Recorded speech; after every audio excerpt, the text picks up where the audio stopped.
Ilmaati kono falcha. Ofola. Ilma borana barrentu askesa ertani na falcha. Ofola. Borana barrentu beekna gaasani booda inka ballata Oromoon. Hayyee awaq waaqa uumamaa sagaltama gabraa saglan booranaa ciichoo gurraatti waaqa gurraacha garaa garbaa eeboo garaa taliilaa tokkicha maqaa dhibbaa warra weellitu qabu. Ajeesu gumaan baasu cabsituun kawaqqasantu yaa Rabbi kunoo uummata kana bakka ogaa dhibba tokko oliin walitti dhufnee nagaa nuu godhi. Biyya tana biyya gaangee nabii nuu godhi. Biyya badhaadhinaa nuu godhi. Biyya guddaan itti guddatu nuu godhi.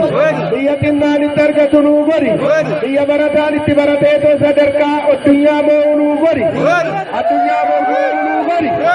Addunyaa nu amoani addunyaa maarsi keessa deemanii helikoo aeropilaanidhaan gadi kunoo ollaalanii to gadi nu haafiidhaan haaromsa isaanii nagaa nu haa godhan. Ijoolleen teenya ol nu haa guddatu. Ijaamaa irraa qabu. Ijoollee teenyaan ijaamaan laalu ijaamaa irraa qabu. Ija qoreettaa naqu. Guddaa keenya nu haa bulchu. Biyya teenya biyya nagaa nu haa godhu. Biyya walii galtee walii hojjannee walii guddannu nu haa godhu. Yaa Rabbi Oromoo tokko nu godhi. Sammuu keenya tokko nu godhi. Yaada keenya tokko nu godhi. Jaalala nuu fidi. Jaalala abbaabayyuu akaakayyuu keenya nu deebiste yaa Rabbi ogaa dhibba tokko walitti nu deebiste.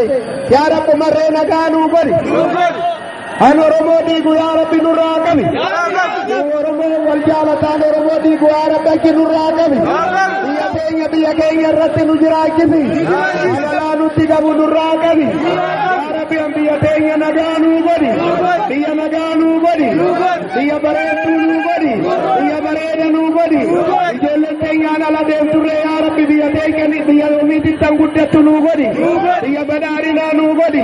Ijoolleen teenyaan ala deemtatoo dhufterre yaa Rabbi biyyatti nuu deebisi. Biyya teenya too biyya irratti guddannu nuu godhi. Biyya namni irratti argameetoo guddannee jaalannee biyya keenya guddisnee amma ijoollee teenya dabarsu nuu godhi. Nagaan baane mana nagaatti nuu galchi. Odaa roobaa seenaa dhageenya malee kun waggaa dhibbaa olitti abboonni keenyaan hin dhufne akaakilee keenya dhufe har'aasitti faanti keenya ijjatte. Yaa Rabbi faana keenya ijjachiisi. Faana keenya ijjachiisi. Wiirtuu uummata Oromoo godhi.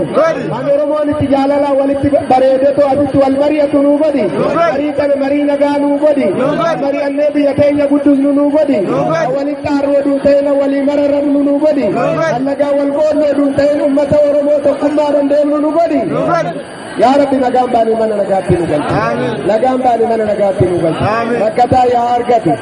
Horii rakkate horii yaa argatu. Karraa rakkate karri isaa nagaa ta'u. Mortuu dhortuu irraa haa qabu. Hammortuu dhortuu irraa haa qabu. Waanyituu irraa haa qabu.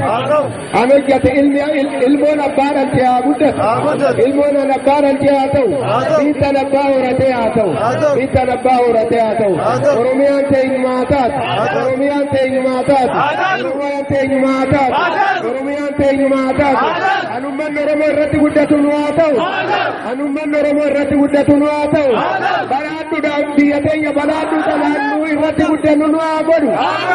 Annabaan irratti argatu nu haa godhu. Bakka seenati bakki seenaatu nu haa guddisu. Nu haa guddisu.